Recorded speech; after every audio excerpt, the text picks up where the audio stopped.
I've been a record breaker, taking credit as an educator. I've been known to spit the flows and make it shaky, shaky thing. Popping, locking, stopping, let it hang. Watch us as we drop this hip hop, it's like it stings. We make the whole room drop and everybody sing. We want the funk. We gotta have that funk. We kick it old school, we think we're so cool. We take it back to the past, we gonna act a fool. Up jumps the middle finger, make my... Hello, hello, hello, and welcome to Sports Buzz, the Fanatical View. I am your host, Scott D. Lewis, here live in studio, Comcast Cable Channel 23, downtown Denver, Connecticut, on this March 22nd, the second day of spring, third day of spring, third day. And, well, you know, spring was a little bit in the air today after the not quite nor'easter yesterday that canceled all the school for basically nothing. But, you know, better to be safe than sorry these days. They got to go on. I mean, seriously, I saw the other day in the Denver News Times, well, we'll get to something else I saw in the News Times, but but I saw a forecast that said we might get up to 16 inches of snow. We got like 1 or 2 inches, maybe. Yeah, at 1 o'clock yesterday, how do you... they said 11 to 15 inches. Unbelievable. Unbelievable. Really crazy. Let's say hello to my right-hand man, Mr. Bob Raw Jr. How you doing there, Bob? I'm doing well. It's, you know, it definitely feels like spring. Today was a nice day. Everything was melting fast, and it was warming up. It was warming up, as Bob is, of course, You hear me all right? having technical difficulties. Well, Bob tries to fix his microphone. I'll mention his show, hear me? Spotlight On, Tuesday nights at 9, Wednesdays at 12. Expose Cinema, Friday nights Right at 9, underneath Mike. Wednesdays Okay. at 1. And is Mike Toohey, the director, who's trying to coordinate with Bob here whether or not the microphone's working. Can you hear me now? Do we have a microphone on Bob? Anyone? Oh, Is it not working? we got a short in the wire. Okay. Is somebody going to come in and try to take care of that, or are we just going to ignore it? Okay. Anyways, let's mention while they're, or is it working or not? Yeah, it's working now. Okay, it's working. We do 16 mic checks before we do. Unbelievable. Much like the weather forecast. Yeah. The technology down here is unbelievable. Unacceptable. You can be a weatherman and get, you know, and be 50% right. And 50%. still, sometimes not even that. Anyways, what else did we see in the newspaper this week, Bob? You. That's right. I had another one of my works of art in a show, the Row 8 Arts Center. The opening was about 3 weeks ago, 2.5 weeks ago or so. A nice Sunday night event. The place was packed. One of the best openings I've been to. It really was crowded. And it was a really fantastic show. I was quite honored to be accepted into this juried spring show. And then I was very surprised and excited to find out that I got an honorable mention in the show for that particular work right there. I had 2 pieces in as well. So it was great, really good time. And then the News Times picked up the story and they threw my image in the paper with a little write-up about it. I think and there's the actual image that won. So that was cool. The show's up for another week and a half or so, I think till April 1st. If you want to go down, Row 8 Arts Center is right on the water. Nice little quaint part of Norwalk, basically. Very nice area, and they have different shows going on all the time there. They kind of roll right through pretty much monthly, it seems like to me. Where is it down in the water? It's, well, Row 8 is all the way through like South Norwalk. Okay. You go past that area, and you head out to the water from there. Martin Luther King Boulevard, I think. All right, yeah. Where the Route 7 exit is for Norwalk, over in that area. If you get up there and head towards the water, you're going to end up in Row 8, and it's right on the water there. It's a really nice spot. So if you want to check that out, go ahead. The show's still up. Hopefully there'll be more to come after that, but that was definitely exciting. And thank you to Row 8 Arts and also to the News Times for giving me a little coverage on that. Where's the patch?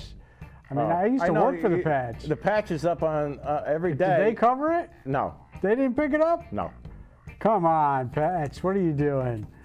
Let's see. Danbury Westerners, I did want to mention that. We know the breakfast is coming up with your guy there. Chris Chambliss. Chris Chambliss is the man of the guest speaker this year, so start getting your tickets for that. Could sell out. Yeah, June 8th. June 2nd, we are having a clinic with former Major League ball players.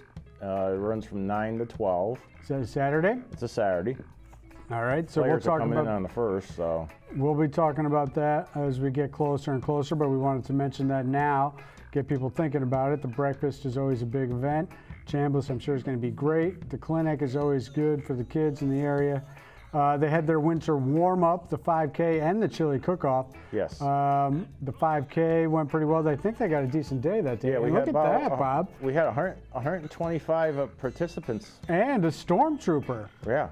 Unbelievable. Oh, yeah. Speaking of unbelievable, was Darth Vader there too? No, just a stormtrooper. Man, what kind of time did he get? He was pretty well. He was pretty good in that costume running, That's not easy. No. Good job by him.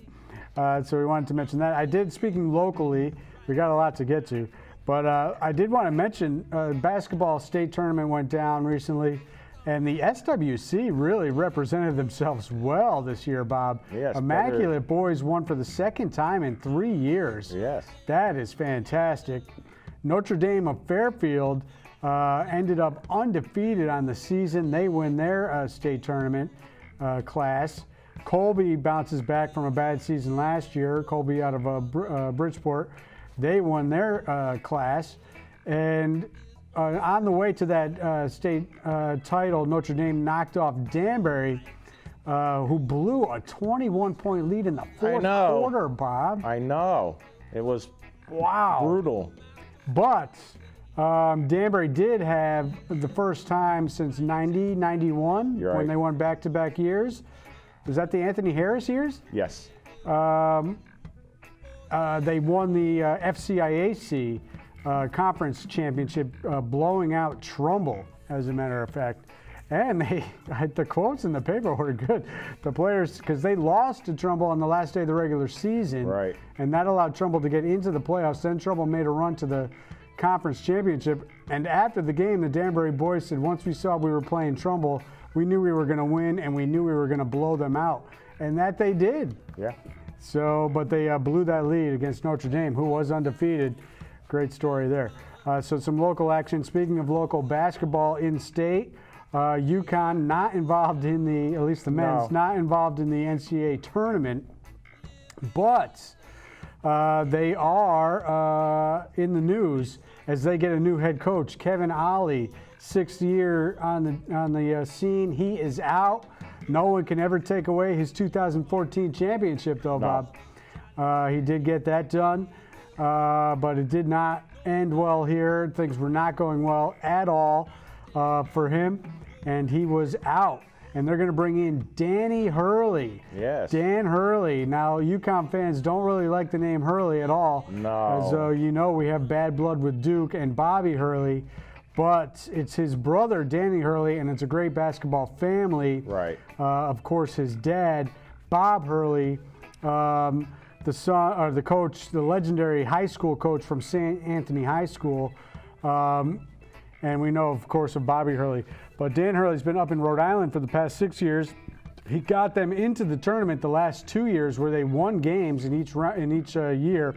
They knocked off Oklahoma, who never should have even been in the tournament. What a disgrace. 18-13 Oklahoma, Bob. They lost 11 out of their last 15 games. I know. And they get into the tournament over a team like St. Mary's, who was like 27-5 and who had beaten Gonzaga, Middle Tennessee, who had won games in the tournament last year.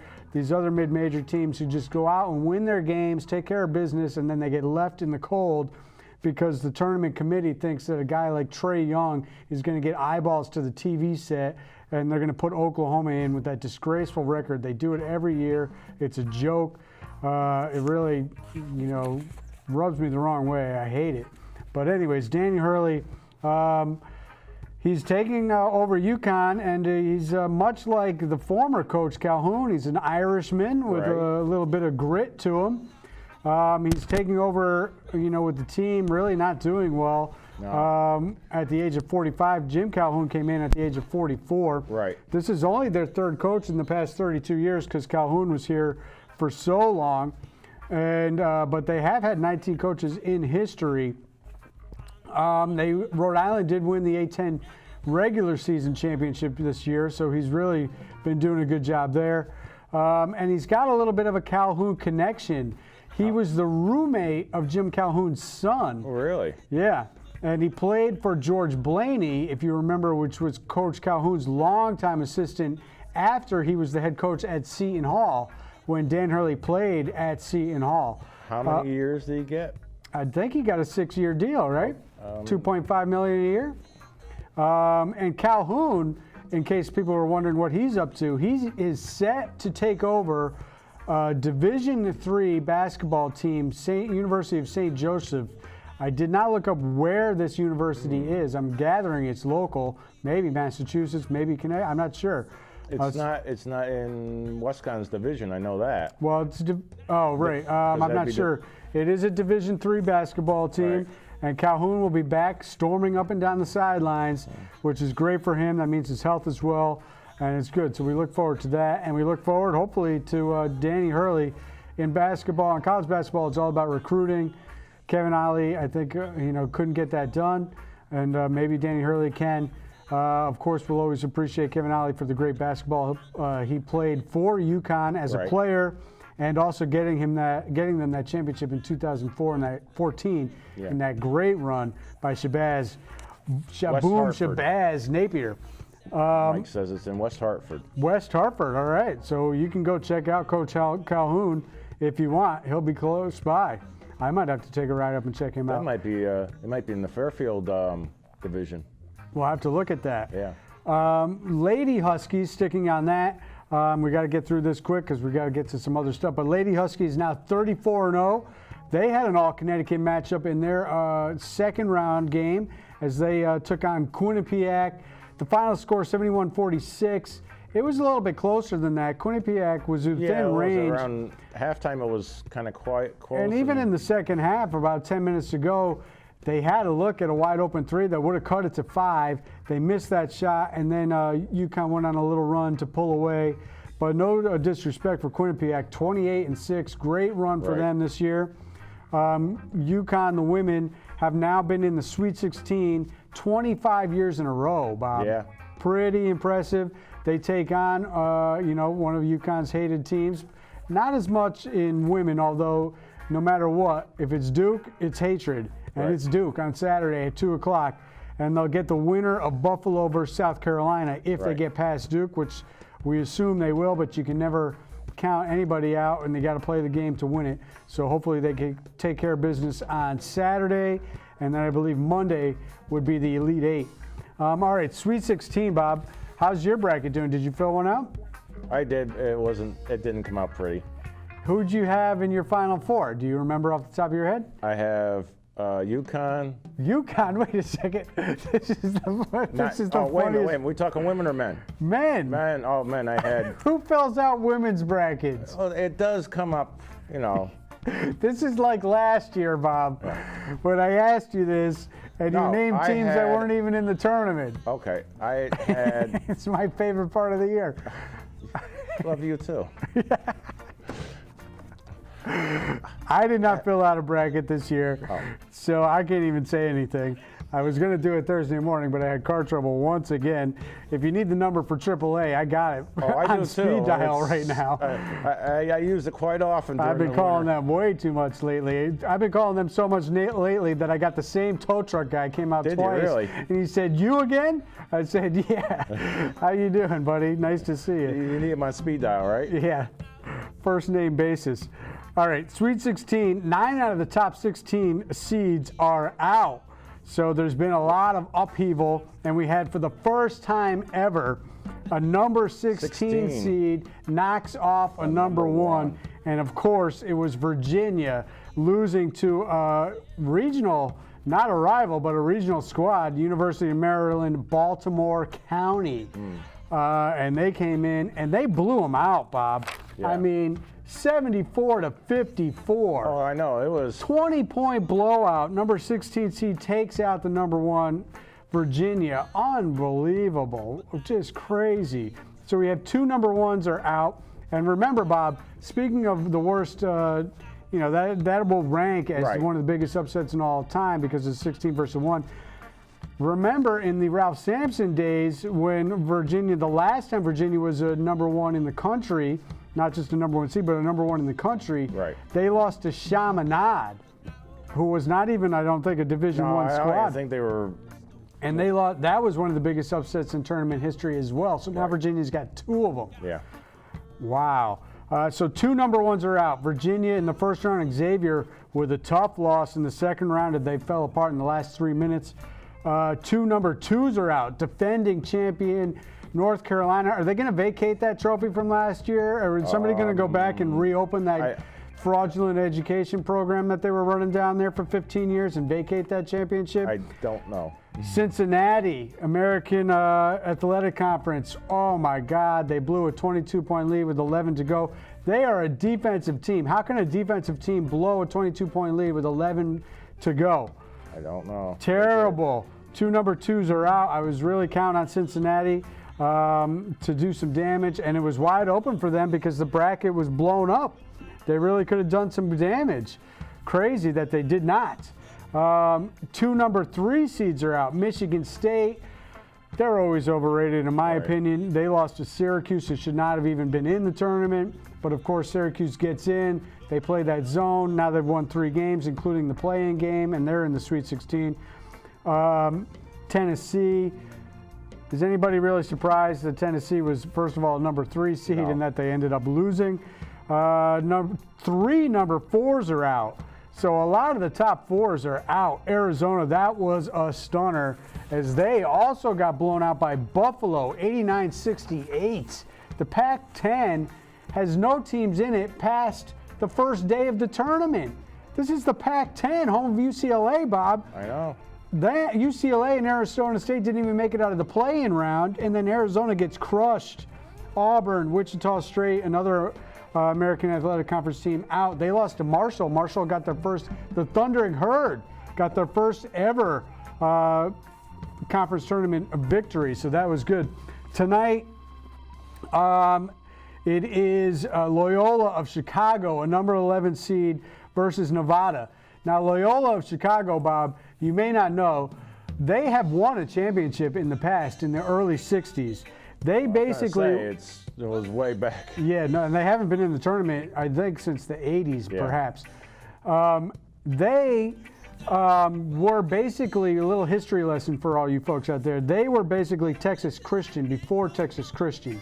Now, Texas Christian is now UTEP, University of Texas El Paso. Mike Maniac here. But in the mid-60s, Texas Christian was the first squad, to play all 5 starters be black players. And they took down the powerhouse all-white Kentucky and stunned everybody with the championship in the mid-60s.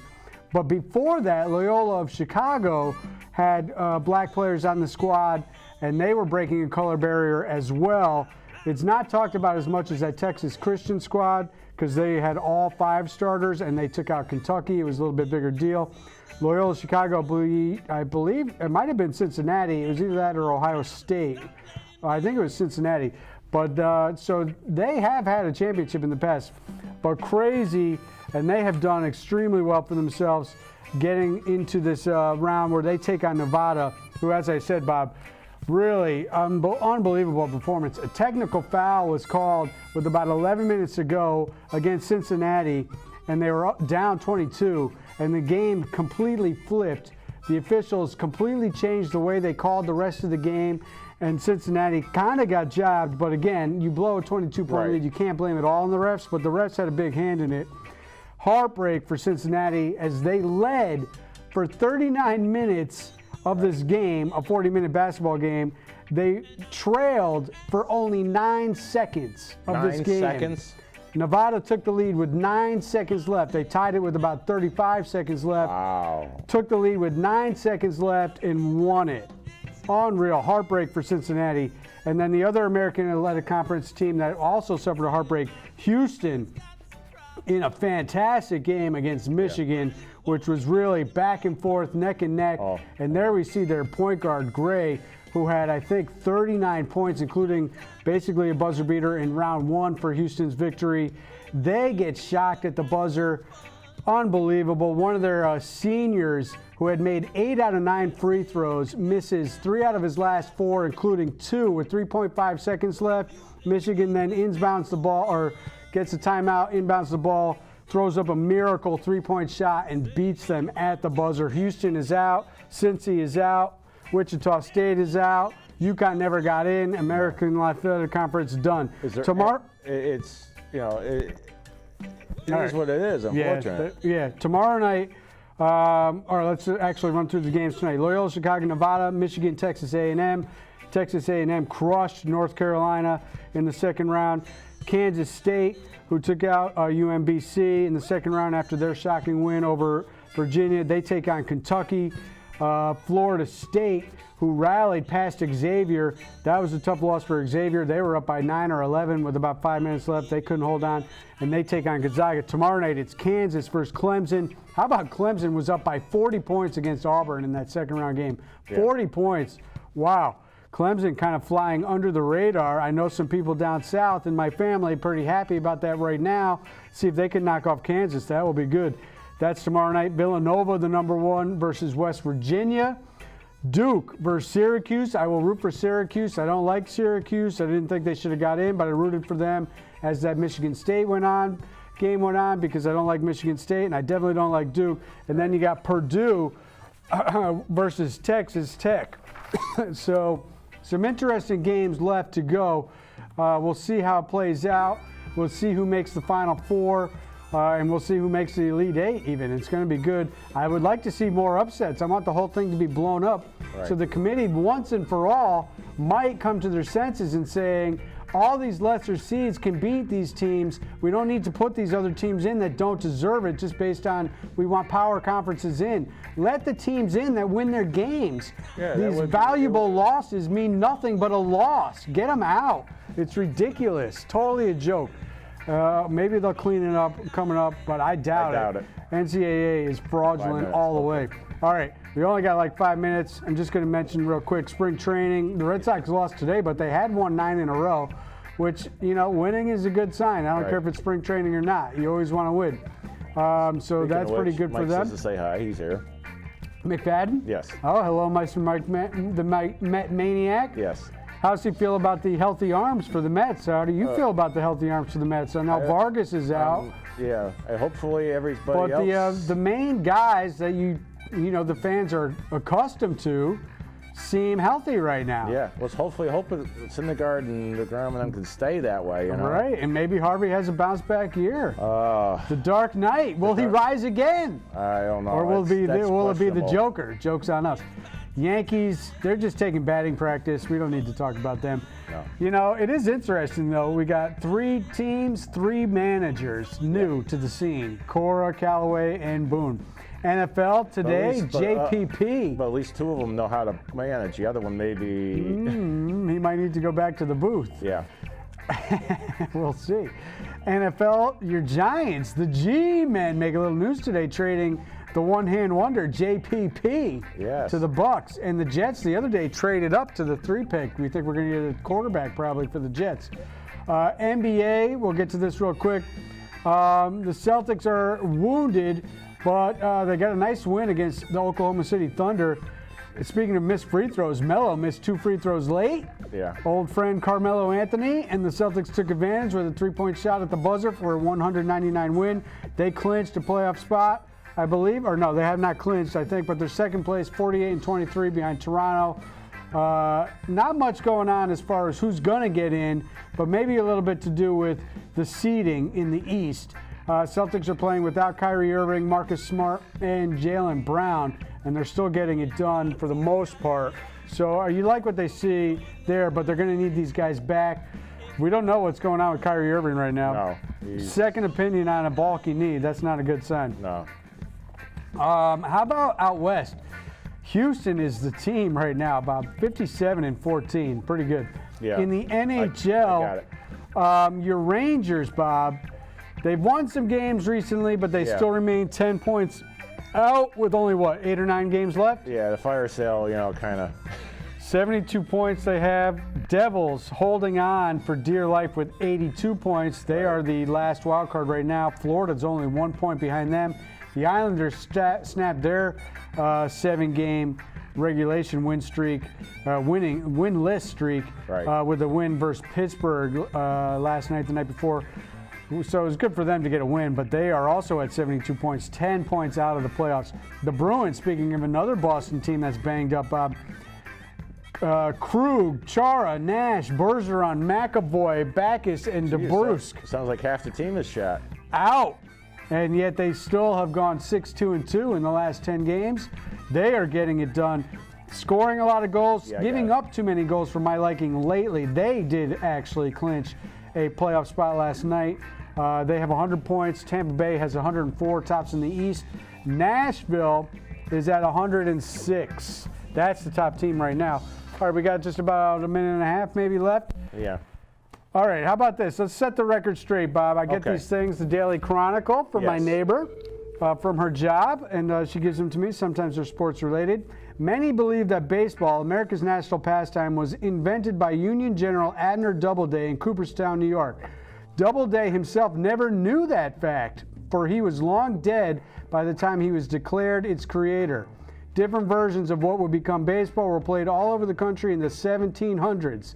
John Thorne, the official historian of Major League Baseball, explains that the eventual rules of baseball became a variation of Doubleday's New York game. So the game goes way back, and Doubleday didn't even know it. We still got a full minute? 1 minute. All right, who am I, Bob? Okay. I was born in Baltimore, Maryland, and as a child found plenty of trouble chewing tobacco, taunting the police, and drinking. My parents sent me to a Catholic reformatory where I met a father figure and a monk named Brother Matthias. Brother Matthias also introduced me to baseball. My talent caught the eye of Jack Dunn, the owner of the minor league team, the Baltimore Orioles. I was signed to a contract at age 19, young enough to require legal guardian. Dunn signed for me, and I became known as Dunn's new babe. Who am I? Babe Ruth. Babe Ruth, born in Baltimore. Baltimore, yes. But, of course, he became famous for the Red Sox as a pitcher, and then even more famous with the New York as Yankees. the Sultan of SWAT, as the Bronx Bomber in New York. Where did he finish his career? Where did he finish his career? Brooklyn Dodgers. Brooklyn? Yeah. Really? Okay. All right, so that's about it. We are out of here. Good to see everybody back, and thanks for tuning in. We'll be back live next week. We'll see who's in the Final Four, and that's it. Take care.